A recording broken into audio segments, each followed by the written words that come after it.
बिस्मिल्लाहिर्रहमानिर्रहीम अस्सलाम वालेकुम नाजरीन, आज मैं आप लोगों के लिए लेकर आई हूँ चिकन टिक्का कोयला कढ़ाई, जो कि बड़े ही मज़े की बनती है और आप लोगों को भी यकीनन ये रेसिपी मेरी बहुत ही पसंद आएगी। तो इसको तैयार करने के लिए हमें जिन जिन चीज़ों की ज़रूरत होगी, सबसे पहले वो मैं आप लोगों को बताती हूँ, तो उसके बाद फिर हम इसे मैरिनेशन करेंगे इसकी। तो इसको तैयार करने के लिए हमें जिन जिन चीज़ों की ज़रूरत होगी वो कुछ यूँ हैं। ये मैंने दही लिया है तकरीबन आधा कप। ये एक अदद मैंने प्याज लिया है, इसे बारीक मैंने पीस लिया है। ये 2 चम्मच मैंने तिक्का मसाला लिया है। ये 1 टमाटर और 2-3 सब्ज़ मिर्चें हैं, इनको भी मैंने बहुत अच्छी तरह से ग्राइंड कर लिया है। और ये लहसुन अदरक का पेस्ट है, इसे मैंने अच्छी तरह से पीस लिया और 1.5 किलो मैंने चिकन लिया है। तो आइए अब हम इसे मैरिनेट करते हैं और बहुत अच्छी तरह से इसको मैरिनेट करना है। तो सबसे पहले मैंने चिकन लिया है, इसमें दही डालूंगी, ये पिसा हुआ प्याज,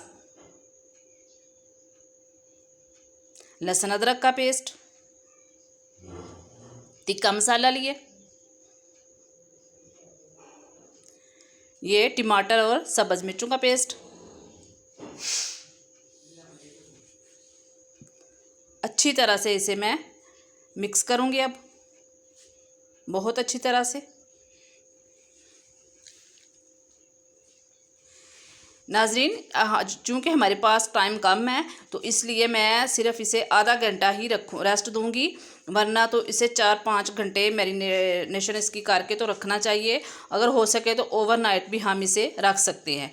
तो टाइम की कमी की वजह से मैं सिर्फ इसे आधा घंटा ही रेस्ट पे रखूँगी।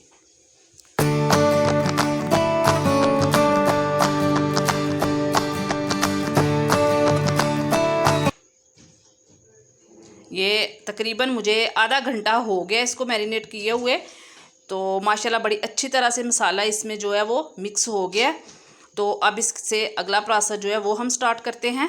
तो इसके लिए हमें सबसे पहले ये मैंने मिर्चें ली हैं तकरीबन आधा चम्मच ही मैंने नमक लिया है, आधा चम्मच मैंने गरम मसाला और आधा चम्मच ही हल्दी पाउडर, ये लहसुन अदरक का पेस्ट तकरीबन 1.5 चम्मच, 1 टमाटर और 1 मैंने प्याज लिया है।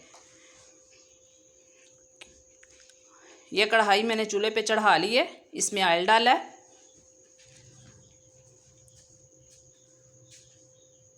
और अब मैं इसमें सबसे पहले प्याज डालूंगी। इसे ज़्यादा ब्राउन नहीं करना, बस हल्का सा इसको लाइट पिंक सा करना है। ये मेरा लाइट पिंक हो गया है। अब मैं इसमें लहसुन अदरक का पेस्ट डाल रही हूँ, इसको भी हल्का सा फ्राई करना है।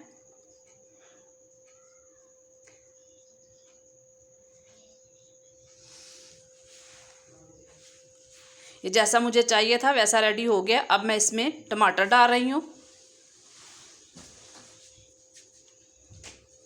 इनको बहुत अच्छी तरह से भूनना है। ये मेरा रेडी हो गया है। ये मैंने नमक डाला, अब इसमें सुर्ख मिर्च पाउडर, हल्दी पाउडर, ये गरम मसाला डाला। अब मैं इसमें थोड़ा सा पानी डालूंगी और थोड़ी देर इसको मैं भूनूंगी। थोड़ी देर ही भूनूंगी, ज़्यादा देर इसको नहीं भूनना।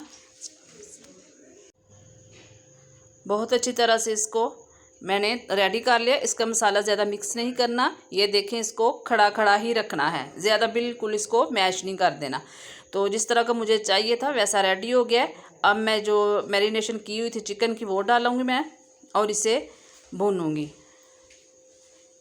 बहुत अच्छी तरह से इसको भूनना मैं और स्लो आंच पे मैं इसको रखूँगी। तो अब मैं इस पर ढाँप के इसको तो स्लो आंच पे इसको पकने के लिए रख देती हूँ। ये तकरीबन 6 से 7 मिनट हो गए मुझे चढ़ाए हुए। तो माशाल्लाह से बड़ी अच्छी तरह से ये तैयार हो रहा है। तकरीबन हाफ डन ये हो चुका है, लेकिन मुकम्मल तौर पे ये अभी तैयार नहीं हुआ। ये देखें, ये माशाल्लाह कितना प्यारा तैयार हो रहा है और इसकी खुशबू बहुत ही प्यारी, इसकी खुशबू आ रही है माशाल्लाह। बहुत ही प्यारा तैयार हो रहा है। अब दोबारा इसको मैं ढाँप के थोड़ी देर और पकाऊंगी। 10 से 12 मिनट मुझे हो गए हैं। ये दोबारा ढक्कन दे के इसको दम पे रखे हुए था, तो ये माशाल्लाह बड़ी अच्छी तरह से तैयार हो गया और इसकी बोटियां भी गल गई हैं। तो दूसरी तरफ ये कोयला मैंने चढ़ाया हुआ था ये गर्म होने के लिए, तो अब मैं इसे दम पे लगाऊंगी। ये सबसे पहले मैंने फॉइल पेपर रखा है, इसके ऊपर कोयला। अब मैं इसके ऊपर ऑयल डालूंगी, तकरीबन 1 चम्मच ऑयल। अब फ़ौरन ही इसके ऊपर मैं ढक्कन दे दूंगी। ये जो सुराख है इसके ऊपर मैं एक लौंग रख दूंगी। इसको ज़्यादा देर दम नहीं लगाना, सिर्फ 1 मिनट ही इसको दम पे रखना है। अगर ज़्यादा देर दम लगाएंगे तो इसकी ये वैसा जायका नहीं इसका आएगा ना, बड़ा ख़राब सा इसका जायका हो जाएगा। तो सिर्फ 1 मिनट ही इसे दम पे छोड़ना है।